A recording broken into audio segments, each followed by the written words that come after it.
میں آج آپ کے پروگرام کے توسط سے یہ بات ضرور کرنا چاہتا ہوں کہ سیرت طیبہ کے وہ کون کون سے پہلو ہیں جن کے اندر اتباع کی آج کے ہمارے سماج اور سوسائٹی کو سب سے زیادہ ضرورت ہے۔ مثلا ابھی مولانا نے ایک بات کہی تھی، اور وہ بات سیلاب کے حوالے سے۔ اب چونکہ پاکستان میں سیلاب چل رہا ہے اور سیلاب کی تباہ کاریاں ہمارے سامنے، اب ہمیں لانا چاہیے، ربیع الاول کا مہینہ چل رہا ہے، سیرت طیبہ کا وہ پہلو، اطعم البائس الفقیر، ضرورت مند، حاجت شدیدہ والا، اور اسی طرح جو محتاج ہے، جو اس وقت مفلس ہے، جس کا گھر تباہ ہو گیا، جس کی آل اولاد بھر گئی، ان تمام لوگوں کے ساتھ ہم کس طریقے سے کھڑے ہو سکتے ہیں؟ ان کو کھانا کھلائیں، ان کو گھر فراہم کریں، ان کو سائبان دیں، ان کو چھت دیں، ان کو دلاسا دیں، ان کے ساتھ تعزیت کریں، پرسہ کریں، جائیں۔ یہ سیرت طیبہ کا پہلو۔ ام المومنین حضرت خدیجہ الکبریٰ رضی اللہ تعالیٰ عنہا نے کیا ارشاد فرمایا؟ بخاری کی 3 نمبر کی حدیث، انت تصل الرحم، تکسب المعدوم، تحمل الکل، تقری الضعیف، تعین علی نوائب الحق۔ آپ بوجھل لوگوں کے بوجھ ہٹا دیتے ہیں، آپ حق کا ساتھ دینے کے لیے کھڑے ہوتے ہیں، یتیموں، فقراء، مساکین، ضرورت مندوں کے منبع، ملجا، مرکز اور ٹھکانہ ہے۔ اس وقت یہ ایک پہلو ہے، سیرت طیبہ کی اس پہلو کو مینشن اور ہائی لائٹ کرنے کی ضرورت ہے۔ ایک وہ پہلو جو ابھی آپ نے بتایا، اور آئے دن اخبارات میں، نیوز کے اندر، چینلز پر ہم یہ سوشل میڈیا پر دیکھتے رہتے ہیں، کوئی بھی شخص کسی قسم کا معاملہ اس کا سامنے آتا ہے، بجائے عدالت کے، کورٹ کے، بجائے قانون کے، ریاست کے، مدعی اور مدعا علیہ، استغاثہ، بینہ، گواہ، شہادت، یہ پورے کا پورا پروسیس سورہ نور میں اللہ بیان فرما رہے ہیں، قرآن میں جا بیان فرما رہے ہیں، سورہ بقرہ میں بیان ہو رہا ہے۔ اور کیا کہا جا رہا ہے؟ اتنے گواہ لاؤ، ان کی تعداد اتنی ہونی چاہیے، نصاب شہادت یہ ہوگا۔ اگر کوئی ایک گواہ ایسا ہے کہ جو اس پر اس وقت موجود نہیں تھا، کوئی عورت ہے، تو پھر ڈبل گواہ لاؤ۔ یہ سارے کے سارے قرآن کریم کے احکام بیان ہو رہے ہیں۔ اب ایک جتھا اٹھتا ہے، گروہ اٹھتا ہے، ماورائے قانون، ماورائے عدالت، قانون کو اپنے ہاتھ میں لیتا ہے اور وہیں پر ہی مار پٹائی شروع کر دیتا ہے۔ اس کا بھلا اسلام سے، شریعت سے کیا تعلق ہو سکتا ہے؟ میں آپ کو ایک عجیب و غریب بات بتاتا ہوں۔ ابو رافع یہ کون تھا؟ گستاخ، بخاری کی روایت، اور اس کے قلعے کے اندر حملہ کر کے ریاست کی طرف سے حکم دیا گیا تھا، اور وہ صحابی جا کر کے ان کو قتل کر رہے ہو گیا، چونکہ ان کی گستاخی واضح تھی، لہٰذا باقاعدہ قانون کے مطابق۔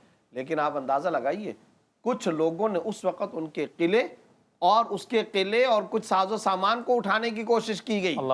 کیا حکم دیا گیا؟ کسی کو بھی اس طرح سے لوٹ مار یا اس طریقے سے سامان اکھاڑنے، پھینکنے، ان چیزوں کی اجازت نہیں۔ کیوں؟ اسلام کبھی انارکی نہیں چاہتا ہے، انتشار نہیں چاہتا ہے۔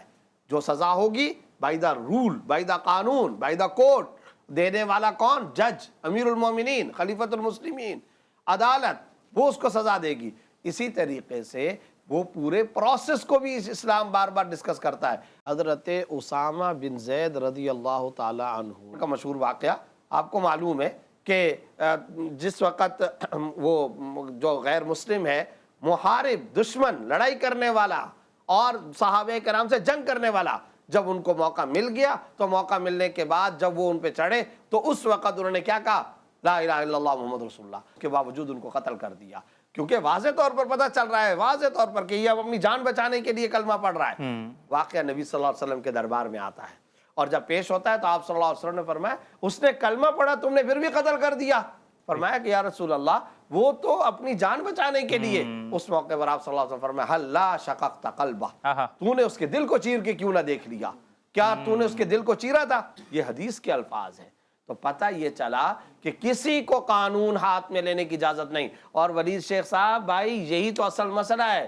آج ہم بیان کیا کریں گے؟ آج ہم یہ بیان کرنا چاہتے ہیں، نبی صلی اللہ علیہ وسلم مسکرا کر کے ملتے تھے، نبی صلی اللہ علیہ وسلم کا توکل، نبی صلی اللہ علیہ وسلم کی رحمت، عشق کی بات، محبت، عقیدت رسول کی بات سب صحیح ہے۔ نبی نظام لے کر کے بھی آئے تھے، سسٹم آف لائف بھی تھا، ارتھ پر نبی نے ایک نبوی نظام اور سسٹم قائم کیا تھا۔ سورہ حجرات آیت نمبر 6 کے اندر کیا ہے؟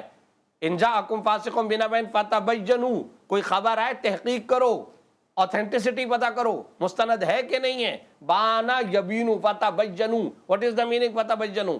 لغت اور ڈکشنری اٹھائیں، وہ بات آپ کے سامنے اتنی واضح ہو جائے جیسے نصف النہار میں سورج کی روشنی میں چیزیں نمایاں اور ممتاز ہوتی ہیں۔ جب تک اس طریقے سے چیز واضح نہ ہو آپ کسی قسم کا رد عمل نہیں دے سکتے. تو یہ سیرت طیبہ کے حقیقی عملی زندگی کے نقوش ہیں. ان نقوش پاک کو آج کے معاشرے اور سوسائٹی میں رچانے بسانے کی ضرورت ہے. آنے والے نوجوانوں کو باقاعدہ کوٹ کوٹ کر ان کے دماغوں میں یہ بھرنے کی ضرورت ہے. میں سمجھتا ہوں پورے سوشل میڈیا پر آپ چلے جائیں, بلا تحقیق گفتگو ہوتی ہے. ایک آفیشیل میٹنگ تھی اسلامی نظریاتی کونسل کی, تو وہاں پر بات ہوئی, تو میں نے کہا کہ 70% سوشل میڈیا پر بغیر تحقیق کے باتیں بتائی جا رہی ہیں. تو وہاں پر سائبر کرائم کے ایک آفیسر بیٹھے تھے, انہوں نے کہا آپ نے غلط کہا. میں نے پتہ نہیں کیا سوچا کہ کیا کہا, انہوں نے کہا 70% نہیں 95% سے بھی زیادہ ہے بلا تحقیق. اور وہ بات اس طرح سے نہیں ہوتی جس طرح پیش کی جاتی ہے. اولاً وہ بات ہوتی نہیں ہے, اور اگر ہوتی ہے تو اس طرح سے نہیں ہوتی جیسے پیش کی جاتی ہے, اور اس کی بنیاد پر قتل و غارت گری, لاشیں گرنا, انتشار, باہر لوگ نکل آتے ہیں. یہ جو رویہ ہے اس طرح تھا ہی نہیں, اس کا معاملہ تو کچھ اور تھا. رسول